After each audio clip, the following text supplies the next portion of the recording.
Hello साथीहरू नमस्ते।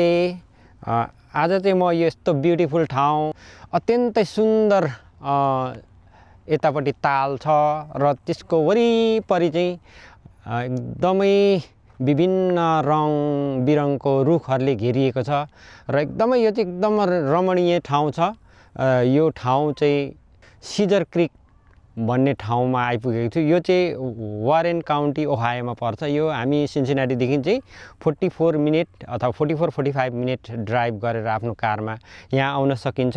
यहाँहरूले देख्न सक्नुहुन्छ यो पछाडि कस्तो रङ्गी बिरङ्गी रुखहरू एकदम देखिन्छ। यो पानी, यो ताल जति हेर्दाखेरि यो सिजर क्रिक यो जति यो ठाउँ रमणीय र सुन्दर देखिन्छ त्यसको ऐतिहासिक पृष्ठभूमि पनि उत्तिकै रोचक छ।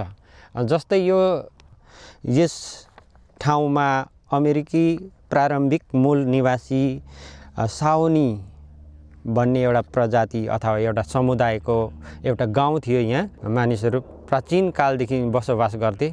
यसै क्रममा एक सिजर नाम गरेको व्यक्ति दास प्रथाबाट भाग्दै जाँदा साओनीहरूको शरणमा परे।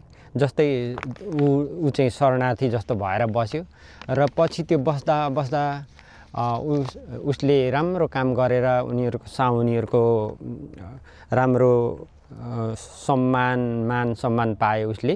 र पछि यहाँ बस्दा बस्दा उसको यही ठाउँमा मृत्यु भयो र मृत्युपछि उसको शरीरलाई पनि यही खोलाको किनारमा गाडियो र यो ठाउँको नाम चाहिँ सिजर क्रिक अथवा सिजर भनेको चाहिँ मान्छेको नाम र क्रिक भनेको चाहिँ खोला, अनि त्यसरी नाम रहन गयो।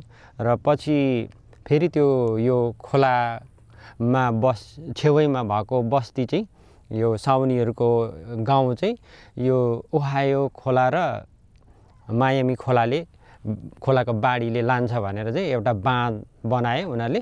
अनि त्यो बाँध बनाएपछि यो खोला जमिँदै गरेर एउटा ठुलो ताल बन्यो। यो चाहिँ पोखरी, यो चाहिँ सिजर क्रिक लेक भन्दो रहेछ। त्यसै यो एरियालाई पुरा संरक्षण गरेर चाहिँ अनि यो सिजर क्रिक स्टेट पार्क बनाएको रहेछ। यहाँहरूलाई मैले पुरा जानकारी दिएँ। यहाँहरूले हेर्न सक्नुहुन्छ यति सुन्दर छ यो ताल, परसम्म छ।